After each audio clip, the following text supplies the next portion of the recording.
curse. And I thought, Carlene, maybe you could explain that you were put in a unexpected situation with Great Danes that aren't like the size of Daphne, that are basically mini horses, that you had to make a split decision.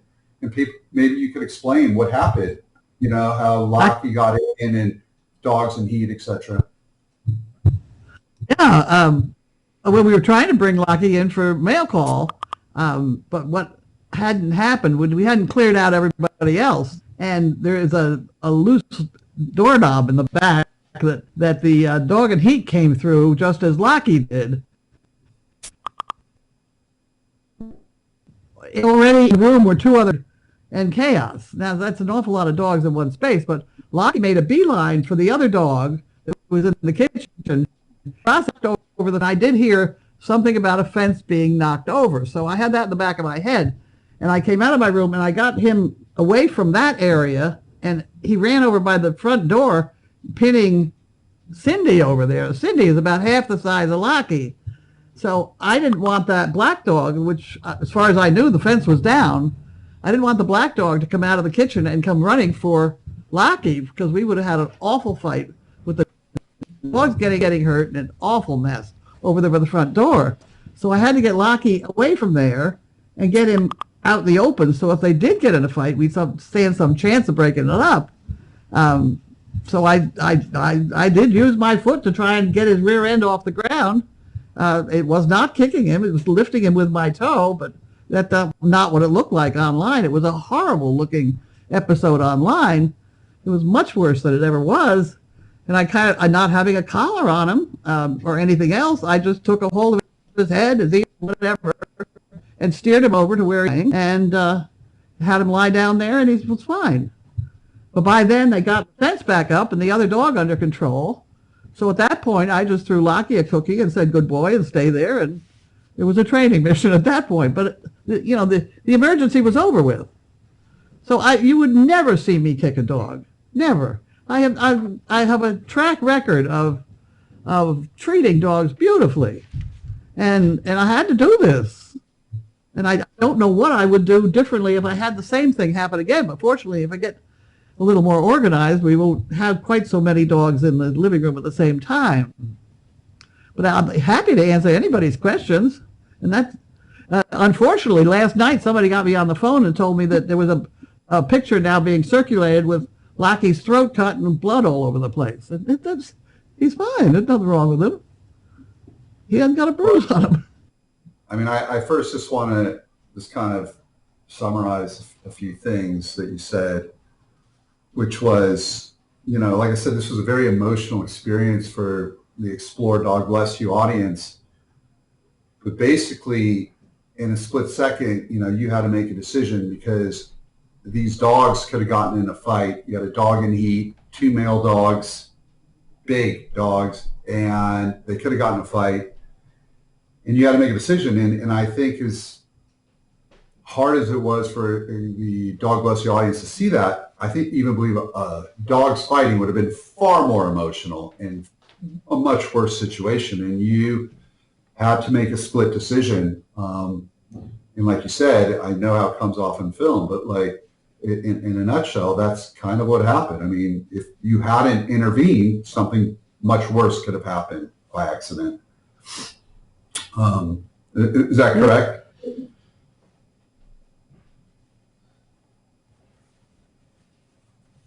My video, I don't hear Carlene, so I don't know if... I super care of the dogs. They're very careful with them. But you're faced with something where, something's about to happen if you don't react. And you just do the best you can. And that's what I tried to do. I don't know. I don't know what else I can say about it. I'm sorry that it certainly was upsetting. I've only seen the video once myself, and it's upsetting. But I don't know exactly what I could have done. And I think that's what I'm getting at is, and I understand is such a big animal lover. People come to Service Dog Project site to just fall in love with these beautiful dogs and to escape. And so when we think they're being harmed or injured. It's emotional. And that's why I just really wanted to take this time to speak with you, to let people know that this was like a complete fluke accident where you had to be called into action unexpectedly, and feel horrible that people had to see that. But your intention was never to harm one of your dogs. It was simply to save them and make sure they didn't get in a fight. And you know, now you can see the dog right behind you sleeping quite peacefully, if I'm correct. So, I mean, that's Lucky? Is that Lucky?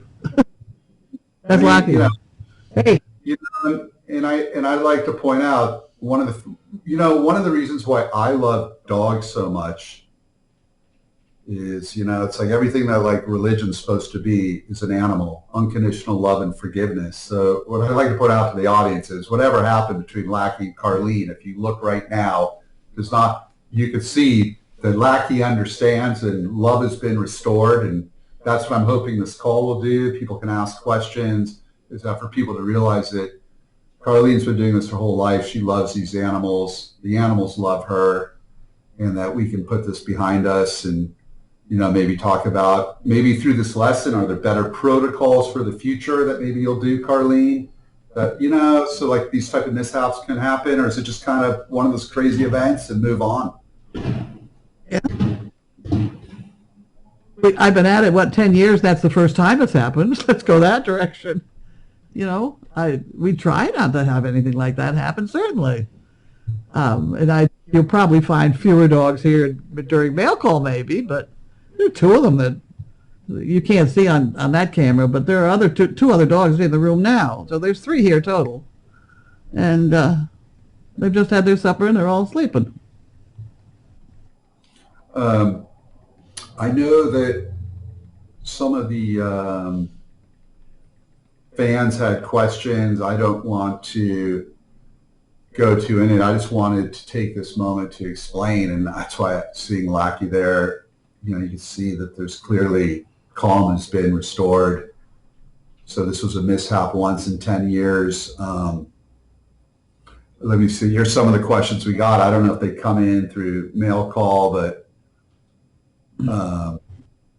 go for it. Well, to me, it's already been answered, because like one of the questions was, how do you determine the level of discipline is required?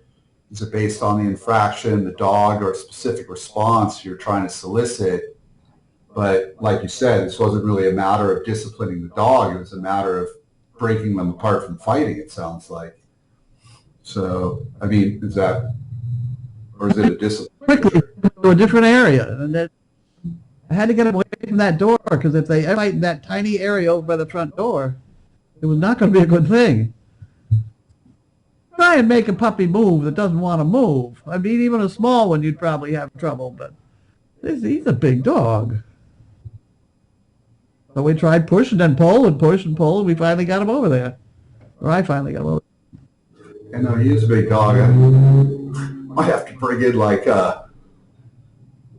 one of those bouncers at one of those clubs in Boston. And your dogs are huge. I mean, I'm looking at you, Carlene, and the size of these dogs. They are big. They are, and Lucky is big. He's one of our biggest and heaviest. He's the front end of him. I can't imagine what he's going to be like as an adult, but he is a puppy and he's huge. I think he's 130 pounds, was it, last time? Something like that. So is it fairly safe to say that what people saw on camera isn't really part of Service Dog Project's discipline for the dogs? Like, this is something that's happening off camera a lot. I think people are afraid right now. Look at the size of him. You know, but this isn't really like a common practice. So what someone saw today was a real fluke. Yeah. So this isn't part of the daily training to make a service dog. No. You know. No. As I say, it's once every 10 years, maybe. You know, it will never happen again, probably. Trying to think of another dog fight we've had here, and we had one here about 5 years ago, and it was Bentley and Walter. And they got into a terrible fight down there in the T10. But it was out in it was a little easier to straighten out. But in a crazy quarters, when you've got T5 dying, and big dogs, it'd be awful. It would have been terrible. Well, I apologize, buddy. I mean, I really feel terrible about it. But given that identical situation, I can't say as I'd behave any differently. You got to break it up. You got to stop it from happening. yeah, I, And a lot of suggestions I get, well, that's the kind of thing you just don't have time for. You know? One question we got, I see here, is how will Explore be able to ensure that we will no longer be extreme disciplining of animals on camera? I think, again, I don't think this is a measure of extreme disciplining. I think this was a measure of keeping dogs safe and breaking them apart. And having had big dogs, I know now I have little Daphne. When you're walking a dog on a beach or something and you have two alpha males come and there's a dog in heat, you have to act quickly and separate them. So, there's no guarantees. I like to tell people, especially in the natural world or let alone dogs. I mean, it is what it is, but I'm happy, like I said, seeing Lackey there, I'm happy. We're just like cams. What I have to have is faith in people like Carlene. I think we work with some of the best selfless leaders in their fields, and I know their heart and commitment and values are all strong and steadfast, and that's why I wanted to, take this time just for people to realize that this was a 1 in 10 year incident. I certainly appreciate you giving me a hand on it, because it's been tough. Be accused of things I'm not guilty of, and it's been tough. Fortunately, we have a lot of really nice supporters who've been saying very nice things, but it only takes one or two to really set you off for the day. They just don't understand what could have happened. They've never seen it. Most of these people who watch us have not seen big dogs like this do anything. Would not have been a good thing. And again, the way to look at it is people use Service Dog Project and the other dog cams and nature cams is really a vehicle to find joy, happiness, and peace of mind. And so when it gets disrupted, they get so emotional, and it's also coming from love. I always look at it as a double-edged sword. The fact that people have such an outpouring and that I'm even on with you right now is a testament to just how powerful the work you do is, because people love these animals that much that any concern, has forced us to have this conversation. And so it's not a slight. I'm the same type of person. I love the animals so much that you get so terrified, and we hear so many stories about dog abuse in today's world. No, they're horrible stories. It's just awful, and any kind of cat just devastates me. I love my animals, and I don't want anything to happen to them. And there are times you have to protect them from things, and I did. Have you, as someone who's been doing this for a long time, do you have, are there any takeaways here, or is it just a fluke, or just ways to kind of safeguard the future from it? Do you feel? You're breaking up a little bit here. I'm sorry. I was just, I'm reading questions, and I feel like a lot of the questions have been answered. So I was trying to, tailor it. One of the questions was, and I don't know if it's apropos to this conversation, that's all, was, has Carlene designated someone to help fulfill some of the roles since she used to fill as head of the Service Dog Project? Some people, I think, feel you're almost so overwhelmed with all the work you do that if you weren't so overwhelmed, things like this wouldn't happen. But I think you've answered that this was a once in 10 year. Yeah, I have Lynn here, Lynn helping now, and she's doing an awful lot of the general work around and organizing things. I'm a lot slower than I was, that's for sure, but I still do train a bit, and I mostly sit around and watch them train and make suggestions and things, but I'm certainly very actively involved, but I can only walk about 30 feet to begin with. So, Yes. I rely on everyone to get their work done, and we do a wonderful job. We never have any problem like this. I mean, it's what we're being accused of. It should never happen again. Hopefully it'll never happen again. Well, I can't guarantee it. These Like are I said, animals. yeah. It's animals. You don't know what's going to happen. Yeah, no, looking at Lackey back there, that's what I so admire about animals is, like I said, the unconditional love and forgiveness. And that's why I'm asking the Explore fans. We all have watched Carlene's mail call for ages. We love Service Dog Project. What we saw was a once in 10-year event.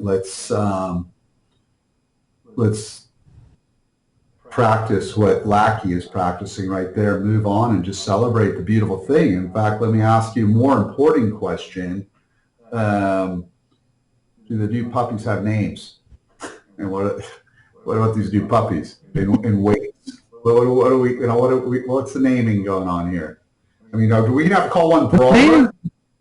Wrestler? I haven't kept up with the name. I know we have a list. I think we're supposed to be taking tennis players. We try and have a theme for every litter. And actually, the sex of them hasn't been totally approved yet because they apparently are a different sex than what we got home from the hospital. So last I knew, they were working.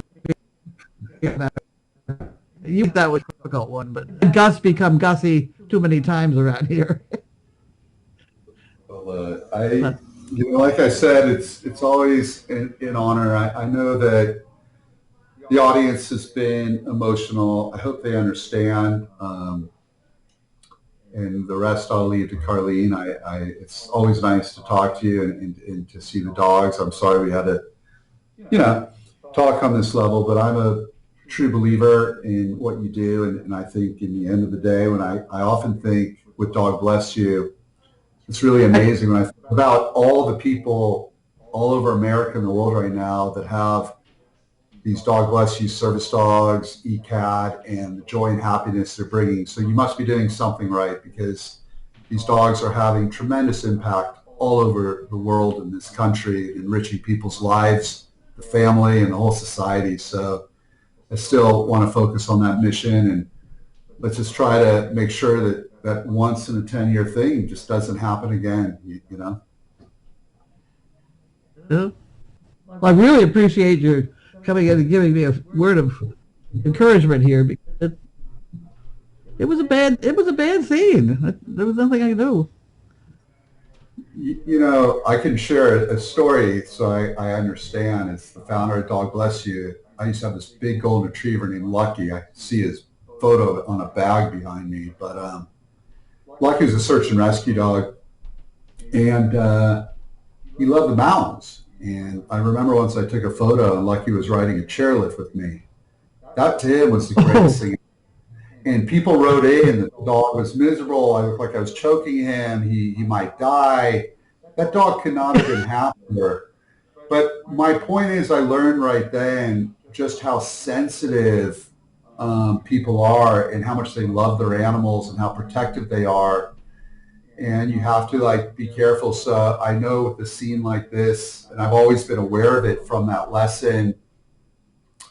And that's why, I go back to, I'm a huge softie with dogs and all animals. So seeing it is emotional, but I knew there was more to it than meets the eye. And that's why I wanted to talk to you. And for our fans, I hope that restores the trust. And for those that don't, I also respect that. Life is a process. It takes time. But I assure you that there are a lot of Great Danes out there that Carlene has put angel dust on that are truly enriching the world we live in today. And we got to focus on that mission and just make sure these rare accidents don't happen again. We'll give it a try. All right. Good to talk to you, Charlie.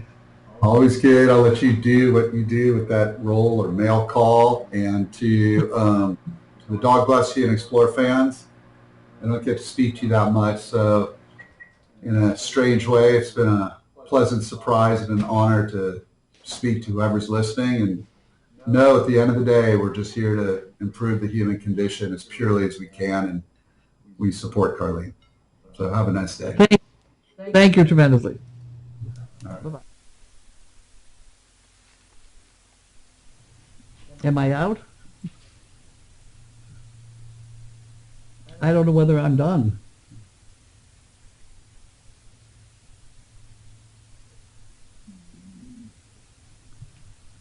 Anybody here? Linda, you still here?